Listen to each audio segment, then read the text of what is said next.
Everybody here, if you work here, you're on the team, you're going to feel loved by your leaders. You're going to feel you're known by your leaders.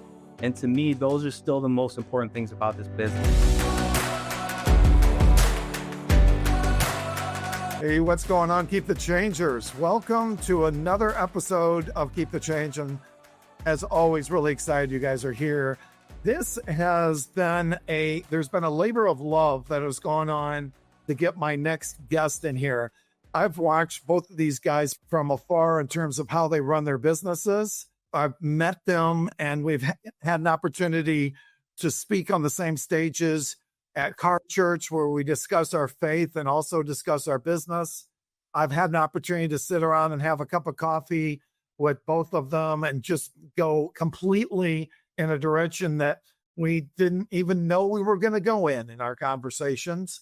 And as a matter of fact, before I even hit record on this podcast today, that happened again.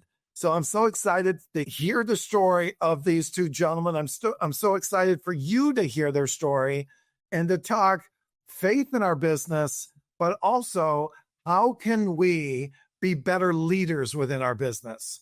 The first gentleman I want to introduce is Mickey Seelye. Mickey is the operator, the president of Seelye Automotive Group. Seelye Automotive Group has 6 dealerships: Seelye Ford in Kalamazoo, Seelye Kia Battle Creek, Seelye Paw Paw, and Seelye Truck Center of Paw Paw. And they are elite dealerships in the way they set their culture up, in the way that they treat their customers, in the way that they pay their salespeople. And we'll talk about that as we go along as well. But what you're going to hear is a gentleman of character, of value, of conviction. And I'm really excited for you guys to hear the story of Mickey Seelye. Also along with us today is Stan Qualls. Stan is a brother who, again, I met on stage. We've had some nice conversations. We have a similar background in some areas. He's the general manager of the organization. And I'm just, again, so blown away by their leadership and blown away by their character. So Mickey, Stan, and by the way, this is the first time, guys, that I've had 2 guests at the same time. So you guys are setting the stage. So thank you so much, gentlemen, for being on the Keep the Change podcast. You're never going to do it again, Bart, or we could be on something. We'll see. Well, we'll see. If one of you says, no, that's not true, and the other one gets into it with them, we might think again next time, that's for sure. But hey, it's just fun, man. You know, I always say in these podcasts, and I always try to come from this place, a place of authenticity, a place of, it's like 3 guys having a cup of coffee. So let's rock and roll. So we know, and we're just going to start in the most important place. And we know faith is important to both of you. We know faith within your business is an important part of you. But before we even get into the faith, tell us the story of the Seelye Auto Group, of your father, Mike, of your grandfather. You guys have been in business for 60 years. Tell us the story of the Seelye Auto Group. And then, if you would, Mickey, tell us the story of how faith got put into your stores. Yeah, so I'll do the best I can to condense it for the sake of not boring your audience too much. Obviously, 60 years, there's a long story there, right? I'd say to sum it up, Bart, we've got a really unique history to say the least, that started with my grandfather. He was a high school dropout. He dropped out of high school at the age of 17 and enlisted in the United States Marine Corps, fought for our country in World War II. At that time in his life, really had no direction in life, was failing out of school, getting into a lot of trouble. And a lot of that was having a lack of a father in the home. And my great-grandma was doing the best she could with him, but he was wild and he was reckless. The Marine Corps straightened him out. He attributed the Marine Corps to a lot of his business success later in life. But he was severely wounded in battle, almost died, got a Purple Heart, came home. He was rooted in the Kalamazoo area, which is southwestern Michigan, and through a lot of different jobs and really just kind of old-fashioned hard work, he was able to land at a dealership as a janitor right here in Kalamazoo, a few miles from where we're at today. And a lot of the sales guys told him, hey, you'd be really good in sales. You should give selling cars a shot. And he just always kind of brushed it off and, nah, that's not me. and he lost his eye in the war. So he wore a patch over his eye. And these salespeople, it's kind of funny because we market our salespeople today in similar ways. Like, well, hey, man, you got a patch over your eye. Nobody would ever forget you. Like, you would be so unique that way. Even if they forgot your name, people would remember you for that. People would think your story is really cool, that you served our country and fought for our country. You got a great personality. So these salespeople sold my grandpa from being a janitor and talked him into car sales. For the sake again of time, he did great with it, just as they predicted. My grandpa was a really hard worker. That's what he had going for him. He wasn't the smartest guy in the world with a background in education, like a lot of people have, but what he lacked in formal education, he more than made up for with his character, with his discipline, with his really high work ethic and integrity, values, just stuff that was dear to him. And he just kept working his way up. He worked his way up into management, did really well in management, got into upper management. And then finally, when the owner was at a point where he had enough, he didn't have any sons or any kids that wanted to take the business over. He offered it to my grandfather for a great deal. That was our first store in Kalamazoo. Ford Motor Company really worked hand in hand with my grandfather and taught him how to be a dealer with very limited education. You know, they were really good to my grandfather that way. And he spoke very highly of Ford Motor Company. So I have a really, to this day, I have a very loyal connection to Ford. Even the days I'm frustrated with them, it's hard for me to get too frustrated with Ford Motor Company just because of how good they were to my grandpa, going back to that time in his life where he really needed somebody to help show him how to be a dealer. And so that's our foundation. Those are our roots. It's a real blue collar, cool American story. And my grandpa, he was a fighter. You know, he was a fighter. He boxed in the Marine Corps. You know, that was the trouble that he used to get into. He was getting, he was getting arrested by a police, getting into street fights, bar fights. But man, once he straightened his life out, once he enlisted in the Marine Corps, he really was a disciplined man. I mean, his structure was something that I've never seen better structure in human beings. So he taught me a lot that way. And a lot of the things about my grandpa and the foundation of his place, they're still here today. You know, we still see them here every day. We feel like we're really old fashioned for being a car dealership in 2024. And we're grateful for our roots and for our humble beginnings a little bit.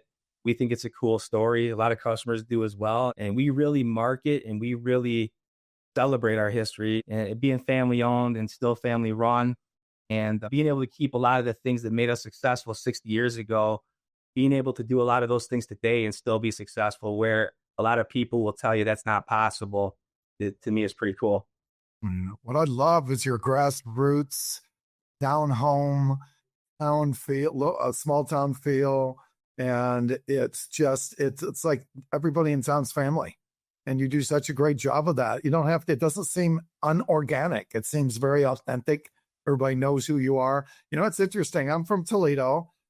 My grandfather started a truck dealership in a small town called Stony Ridge, Ohio.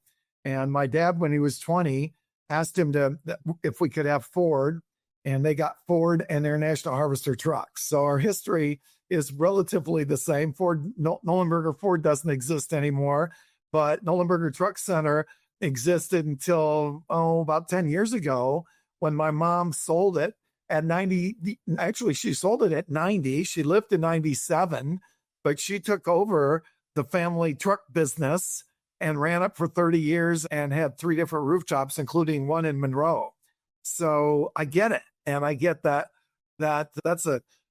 looking back, when I hear you talk about your grandfather, I'm listening as if it's my grandfather. My grandfather at 70 years old was putting tar on the roof on the 4th of July because he didn't want to hire anybody to do it.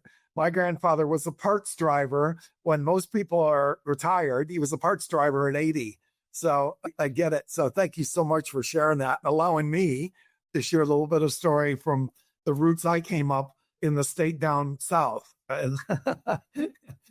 OHIO. So thank you for that. Stan, tell us about you. Tell us a little bit about your journey, how you met up with Mickey, and how you got this partnership to where you are today, my friend.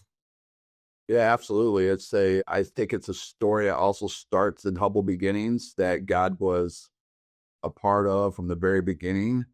I came to work here in sales, I believe in 2010. And I met Mickey selling cars with him side by side. And we went through the grind of selling cars and all the ups and downs that brings. We had little kids at the time, and we kind of bonded over the Bible. And I noticed that at some points I had some frustrations with some things because I had a moral code and a character that didn't meet necessarily where we were working at the time. And he had already been fighting that fight and carrying that torch prior to me coming. So he recognized that in me. And then I also recognized the fight of him wanting to change this organization into what it is today. And that mutual ambition and vision that God had put on our hearts connected us. And our friendship started very organically in the pursuit to do the next right thing for God. And we never knew what that looked like. We had a vision of what it may look like, but nothing compared to what it is today. And we've been through a lot of wars together. We ended up selling cars together for about 1.5 years, 2 years. And then I went back to another dealership to pursue management and another avenue. And Mickey had called me up one day, said, "Hey, can you meet me at our church?" And I did. And we had a conversation about him taking over the auto group. And that Monday, which was about almost 11 years ago, 10.5 years ago, Mickey became out of nowhere from a salesperson. He had done other jobs, but that was a salesperson to general manager, operator, owner, the whole nine, like that. Mostly general manager because he got operator, owner later down the road, but he just went right to the top and had to take, fix everything and get it going. A few months later, I left the job I was at and came to work with him. And from that moment on, we had to lean heavily on God, what he wanted. And what we both wanted, I believe, at that time that we are now reaping the fruit of, is to be able to serve customers with the heart of God in a way that was beneficial for the community. And I believe through all the ups and downs and trials and tribulations that we've been through, God has been able to squeeze that anointment and oil out of us and out of this place, the betterment of his kingdom. And it's crazy from where we're at now, from where we started.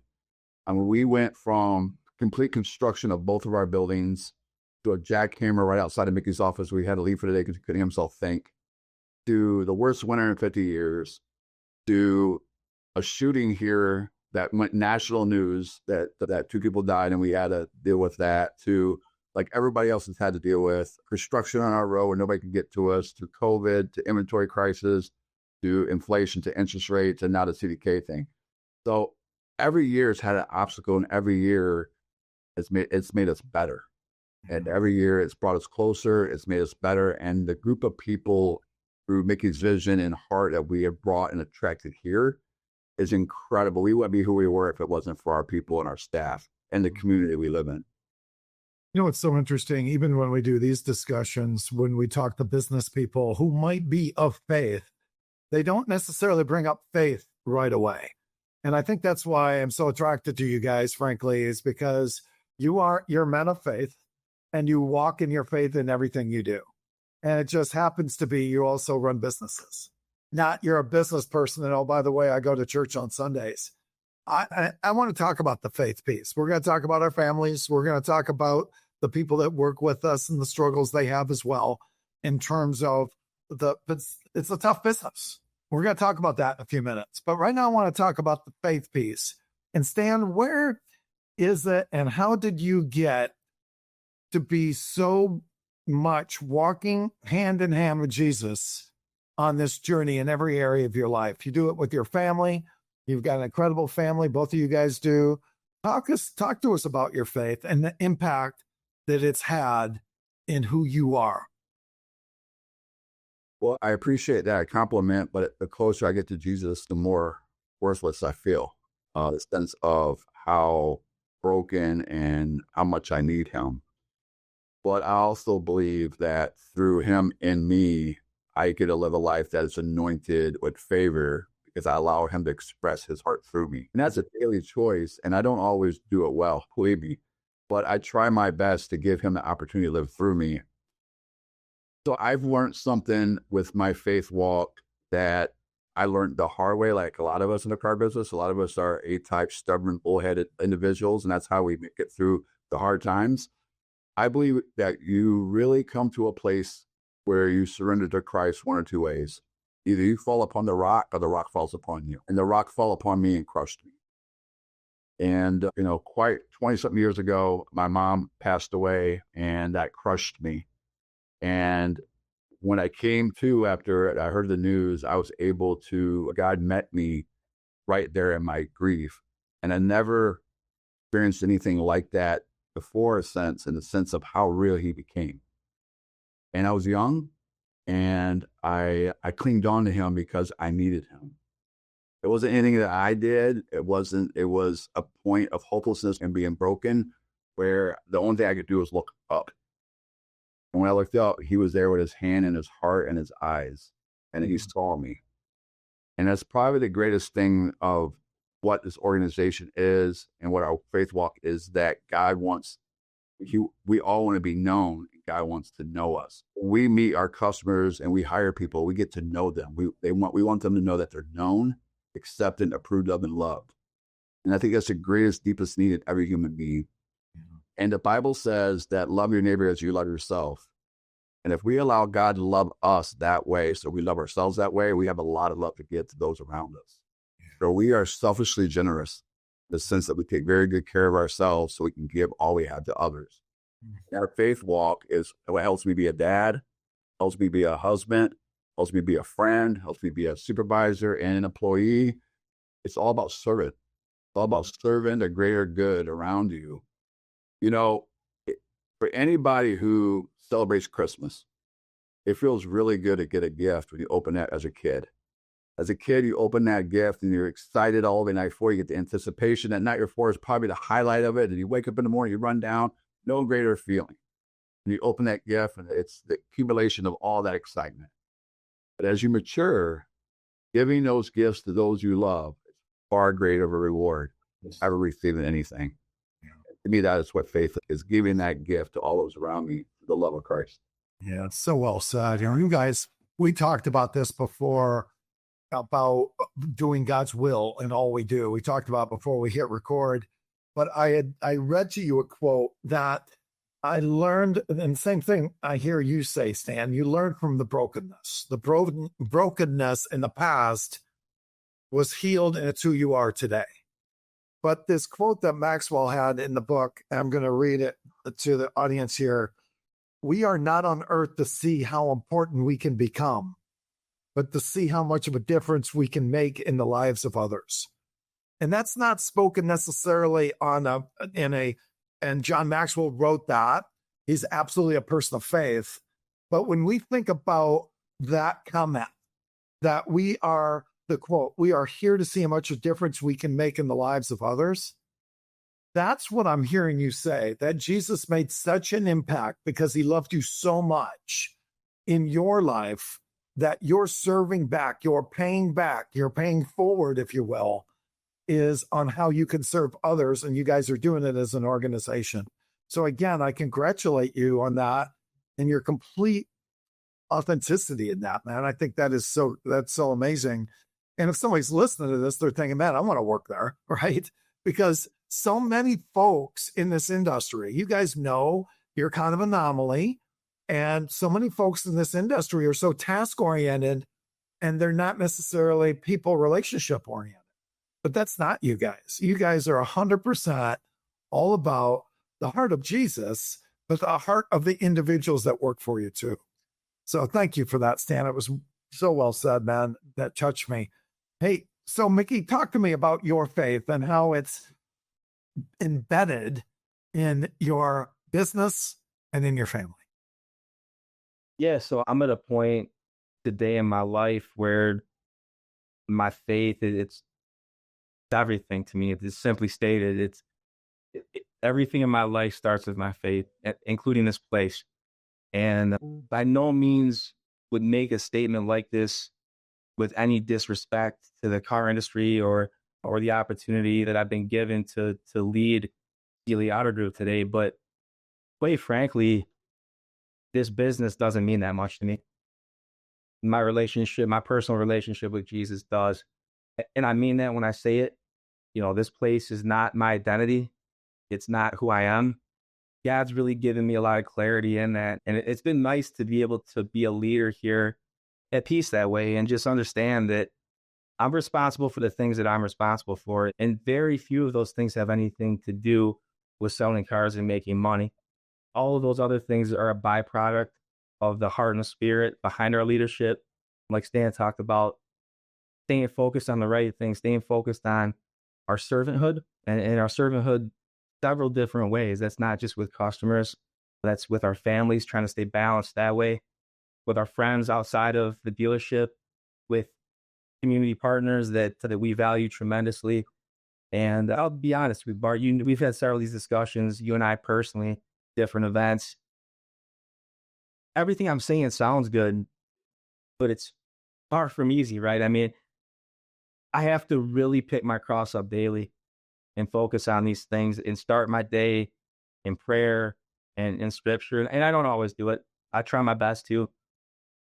But when I'm disconnected, I struggle with all these things. Like, I'm no different than anybody.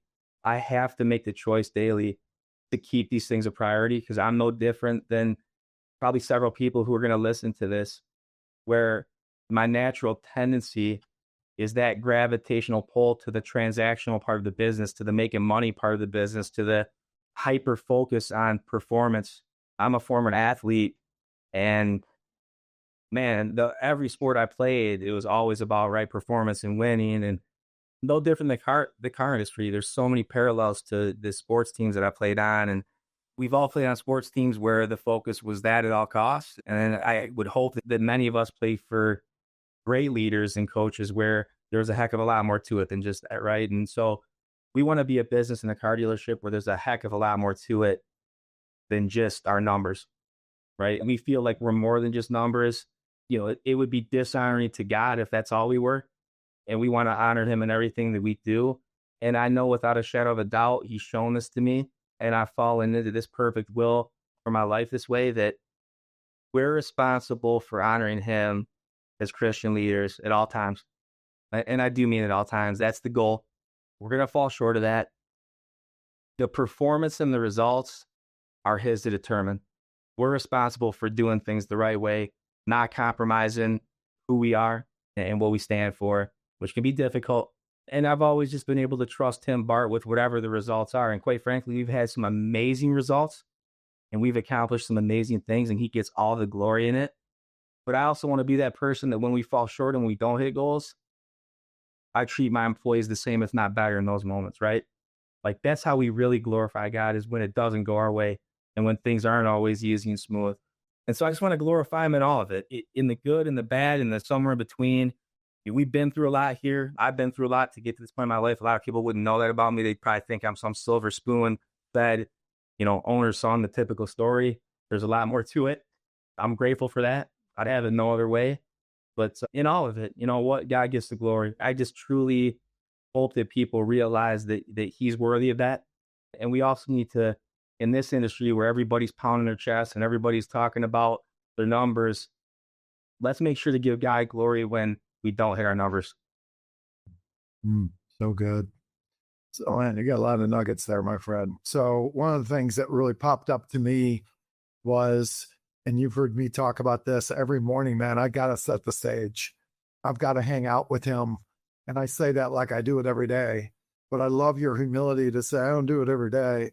And when I don't do it, man, I can drift fast. And I just, I teach how to think, but my thinking gets screwed up, right? So my point is, if I don't hang out with him, I really need an hour. I mean, I'm a recovering drug addict who's got 39 years sober. I still today don't walk into a bar, right? That's not who I am. And so when I know about hanging out with him, is I need him every single day. But there's a couple of things that at the risk of maybe sounding vulnerable, which I think is not a risk, frankly. If you know me, I'm okay with that. But when 13 came around, I joined Maxwell Leadership. I'd been doing sales training within automotive. I'd ran some stores. I worked for AutoNation. I'd done stuff for them. I helped put the Scion processes in place. I've been in with automotive forever. And every time I went to retail, I'd like it for a couple years. And then I thought, no, I want to go back teaching. That was the thing that touched my soul, right? Even though it didn't pay as good. So then I went on my own and it was great. And then in 2020, COVID hit and that part went south. And I really got with God and asked him, what do I need to do? What am I supposed to do? And he said, since 13, you've been learning leadership. And at this point, guys, I was doing everything possible to go to every chamber, every business, did construction companies, Chick-fil-A, teaching in all kinds of businesses because I didn't want anything to do with automotive. And I'm going to say it, I hated the business. But in that time when we got together with God, what I realized is I love the people. And I knew that I was between my story of recovery and my story. I knew God was teaching me to be a shining light for people within the industry that are managers that don't get that. From my faith to my recovery journey, I got a pretty unique journey. And it was God that did this. I did not know I was going to do this. I didn't know I was going to stay in the industry. And I've got to tell you, since I made that decision, my world turned around. It's unbelievable. And I met people like you. I met clients that I got to change their lives. I met clients where, like today, I'm on the phone with my buddy Jason, and we're talking about his life for 2 hours, and I'm just blown away at the quality of leader he is now, a servant leader. 12 weeks ago, he wasn't that guy. And I know it's not me. I'm not, absolutely not. The king did it. I didn't. I'm just a servant in this journey. But thank you for mentioning that, bringing that up. And I'm just in awe of what you guys are doing.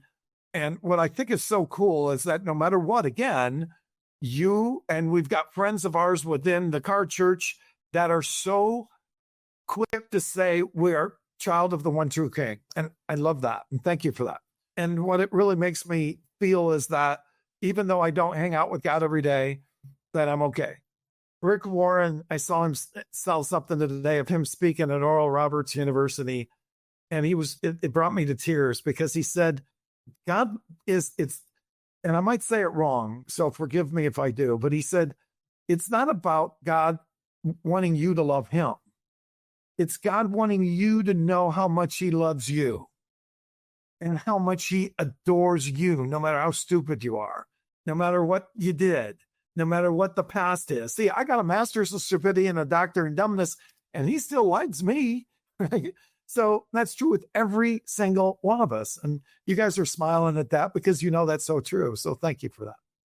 So I need some advice. As I looked at my journey about how I can make the biggest impact, I read that quote before that Maxwell said. And in my journey, I'm in a different season than you all are. I'm a little bit older. And I want to make sure this journey is one where I just influence as many people as I can with the love of Christ, how to be better at home, how to be better in the workplace, whatever that is. For those people that are in the trenches of the business, they get there early, they stay late, they've got families at home, they might have a little bit of habits here and there that they'd like to get rid of. What are the things, fellas, that are the things that keep them awake at night? That they're maybe not in your stores, but that you've seen in other stores, that if we can help them, we can change. There's a collateral. If we can help them, it helps their family, it helps their wives, helps their kids, helps their employees, anybody they come in contact with. Sin affects everybody. It's got collateral damage to it. Somebody that looks at porn, they're not just hurting themselves, they're hurting their wife and their kids, especially a daughter, right? If one's drinking too much or one's angry, there's that collateral damage. Let's talk about the people that work in our stores. What are the things that if we can help them with, will do the opposite, will help their kids, help their wives, and help their employees? What's keeping them up at night? Mickey, I'll start with you on that one. Sorry, man. Yeah, so, man, there's a lot going on with that question. There's a lot to unpack there. I think to answer that question, I'm going to answer the best that I can. just staying in regular conversation with our management, making sure that we're prioritizing them and we take the time to talk about non-business related things with them, have honest conversations about what they're struggling with. And that can be business related, that could be faith related, that could be family related. We try our best to have a culture and a working environment where it's safe that way, where we can lift each other up, where we can build each other up, encourage one another, sharpen one another, you know, through time, over time, establishing trust with our managers where, let's be real, in the car industry, first time you have a manager that's pounding on you to hit certain numbers, ask you how you're doing, it's going to be tough to believe they really mean it, right? And so we just understand that to get them to trust us that way and to open up and to give us, what we need to try our best to help them and navigate those conversations. Number one is it does take time, but number two, we have to make the time for them. It's so easy in this industry, especially nowadays, to get distracted and fall off a priority list that should matter more. I can relate to it. I'll speak for myself. Maybe nobody else deals with the same problems, but I'll be an open book. I find myself so many times getting bogged down with emails and meetings that quite frankly don't really matter that much. And I have to catch myself in it and just say, check myself and say, Mickey, you haven't taken any time spending time with your managers today. And it doesn't have to be anything extravagant, right? It doesn't have to be somebody has an issue. It could be simply sharing joy with them, right? It could be simply sharing something really cool that happened in their life that I should know about, that quite frankly, that I want to know about. And just getting them to open up. And the same with us. Listen, I'm an owner, president of a company, owner, operator. I'll share with my people. Some people may disagree with this. I'll share with my people stuff I'm dealing with, and I'll allow them to give me advice and say, listen, what do you think? I'm struggling with this. I don't look at that where, hey, I'm the president, I can't go to them that way. That's not how we roll here. We have real relationships. We have genuine relationships. They're far from perfect. We get after each other like a family. Most of the time, it's because we love each other. Sometimes it's not that. But they're dealing with a lot, right? This is a crazy world that we're living in. I think people trying to juggle the balance of having families with the pressure and the demands of the job.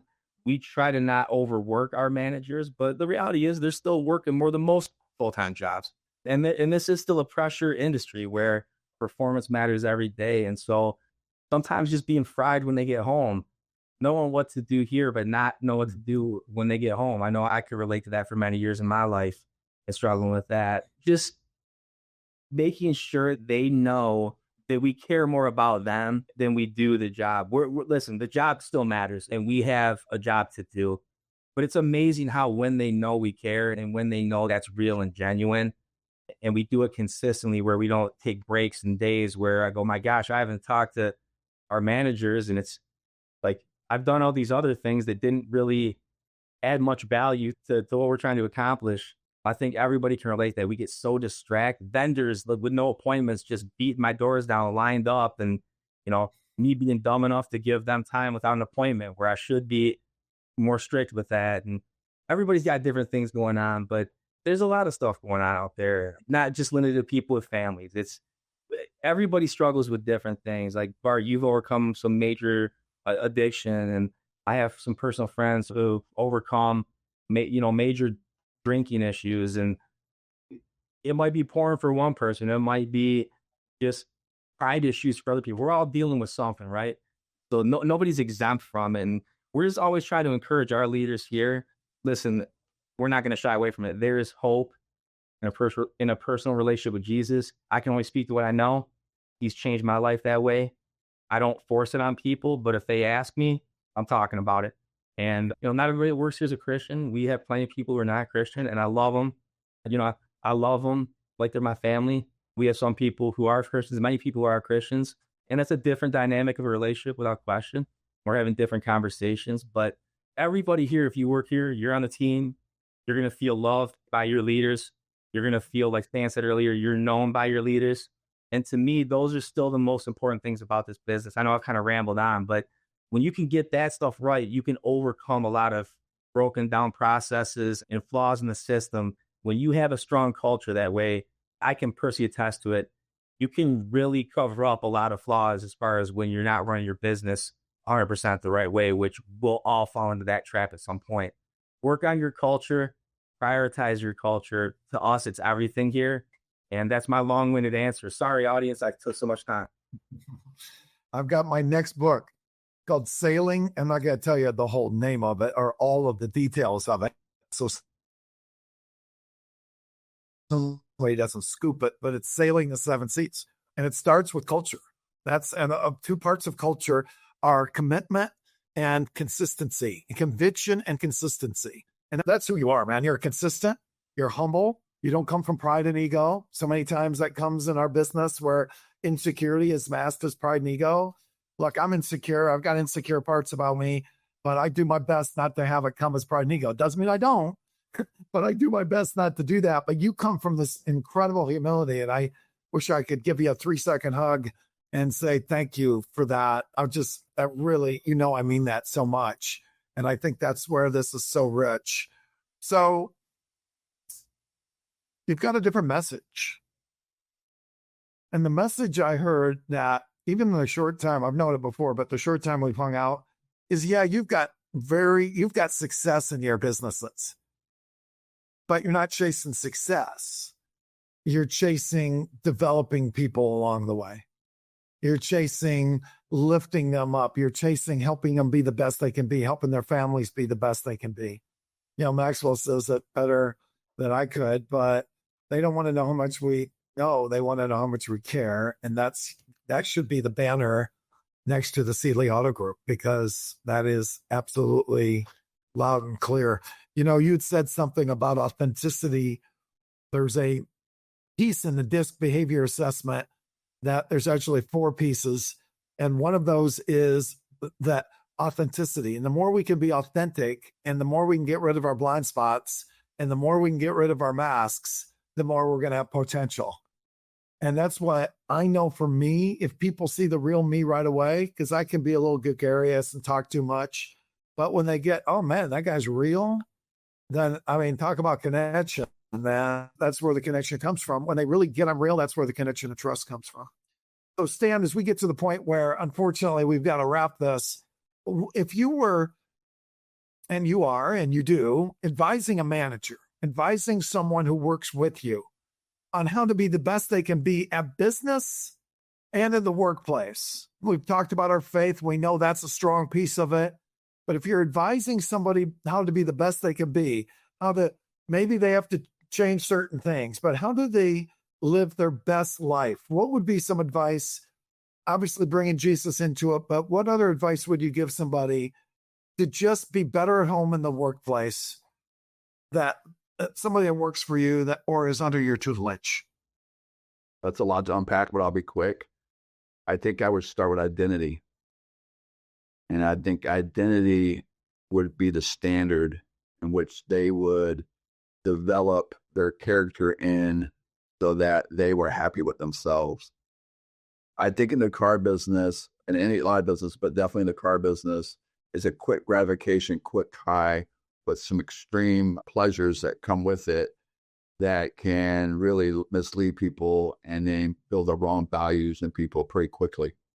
And then it's a very inconsistent up and down roller coaster ride business. And it will teach you a lot about yourself, good and bad. And it kind of takes you like riding a wild bull through the streets of whatever city. And it's like, you can't tame it. And so instead of trying to tame it, I would focus on my identity in it. And that identity would to be able to build a character of the man I want to be daily, and setting that man before me the next day and say, tomorrow I want to be like him, and setting those goals appropriately. I think, like Mickey said, we don't focus on numbers, even though numbers are very important. We focus on the character and the heartbeat that gets us those numbers. And people being known, knowing what well they go to drink from, if it's healthy or unhealthy, knowing who they truly are and assessing well. We create a very safe environment here for people, and I would tell a manager to do the same. Create a safe environment where people can be authentic, genuine, vulnerable, and not feel judgment. And when we talk to our people, we go with curiosity, not judgment. At least we try to. And that curiosity mixed with empathy and vulnerability on our end allows for a safe environment for them to be able to express their fears, insecurities, weaknesses. And when they're able to do that, just like when you're closing a car deal and you have an objection, you can't get it out. When you're honest with a customer and you show the same things, they're honest with you, and you're able to find out what the objection is, solve the problem, sell a car, it's no different. You're able to sit with your people and say, okay, we identify the problem. What the opportunity for you to have an identity that you want to be like? What are those solutions? And we do it, and we walk with them hand in hand. And what's really amazing about it is we don't have to do it anymore. They do it for each other. Wow. The culture breeds itself. Yes. In Genesis chapter 3, it talks about the law of the seed that shall bear fruit of its own kind. And Nikki, I've never met anybody like him, but he plants seeds of so much of God and righteousness that those seeds are bearing fruit of its own kind. And we are blessed enough to have had the residual effect of being able to experience those and enjoy those because God's so gracious. And to me, at the end of the day, who do you want to be? So if money comes and goes, hey, we all know this business is month to month. Next month, you're at zero again. And that can really hurt and diminish the soul if that's your identity. To start back over again and try to prove yourself again can wear you thin, where you start to look for drugs and alcohol and all those vices to smooth the transition. Yes. But if you talk about the identity of not that, but who you are and what you want to be, it helps a lot more for you to be solid in the storms. Yeah. Wow. Dude, you are brilliant. That was so good. So again, you're right. That was a lot to unpack, but so was what you said. That's just, we could go so deep with that. You know what? Here's what comes to mind to me. Love. You guys have your company is all about love. You know, 1 Corinthians 13, right? Love is patient, love is kind. We've heard it so many times. Joel Mamby, who was an executive for Saab, actually, he was the CEO of Saab, wrote a book, and he's a friend of mine, called Love Works. And in that, he talks about being good leaders are patient, they're kind, they don't judge, they're trustworthy. And you know what? That's what you guys are. That's what you're clothed in. So I'm a better man in every part of my being because I got to spend the last 45 minutes with you guys. And I am so in awe of this. We've been trying to do this for 19 years. Okay. It hasn't been 19 years. And I know it was a test. If he has to work harder, he'll appreciate us more. I really appreciate you guys so much. I appreciate our time together. And, I've said this recently. We're looking each other in the eye and we get to have a conversation for 45 minutes. That doesn't happen. We're not on our phones. We're listening. It's such a great way to get to know each other. So thank you so much for that. And I'm going to do this. I'm going to say it. I got to have you back. Your message, please give me 4 months down the road to reach out again and say, guys, will you come back and let's take this discussion further? Will you do that? Be honest with you, Bart. Yeah, we would love to. Oh, thank you. You heard it, everybody. Thanks, guys, so much. Thank you for what you're doing. I'm going to let you do a little quick parting gift to our audience. Number one, if they want to reach out to you and tap into your leadership expertise, how do they do that? I'm going to get on both of you for that. And if there's one thing that you want to leave with our audience before you leave, one little bit of wisdom. So how do they get a hold of you? And a little bit of wisdom to close with. And Stan, here we go, man. Starting with you, my friend. You can get a hold of me by my email, and that is squalls@seelye.com. That's SEELYE.com. Thank you. And the best piece of advice I can give right now is do not sacrifice a relationship to be right. I have a bag full of nuggets that I live by, but that one there has served me better than any other because relationships and love is way more important than me being right. And that has probably produced more fruit in my life than any of the others. And you can really unpack that for a while, but that's what I'll leave you with. Yeah, you know what, too? We haven't talked about their incredible families, which are right up there with being who they are. And they are incredible men of faith that lead their families beautifully. And again, congratulations for that, both of you. And Stan, that was so good. Mickey, talk to us. Yeah, so how you can get a hold of me is the same way. The best way to reach me is by email.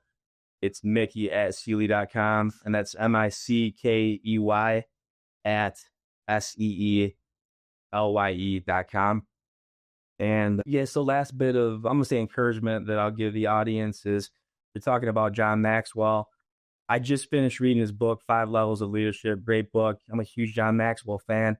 I heard him speak live at a global leadership summit. This had been probably like in 2018, and was just a fan ever since. I knew who he was a little bit before then, but after I heard him speak live, just a person I could look at in my life and go, even though I don't know him personally, what a leader, like what a true leader, a guy that I could really look up to. Like if I read his books or kind of just followed him from a distance, would be awesome if God could open that door one day where I could actually meet the man in person. But if that never happens, I've really gotten a lot out of, reading his books and hearing him speak, and meeting people like you that have gone through his formal training, Bart.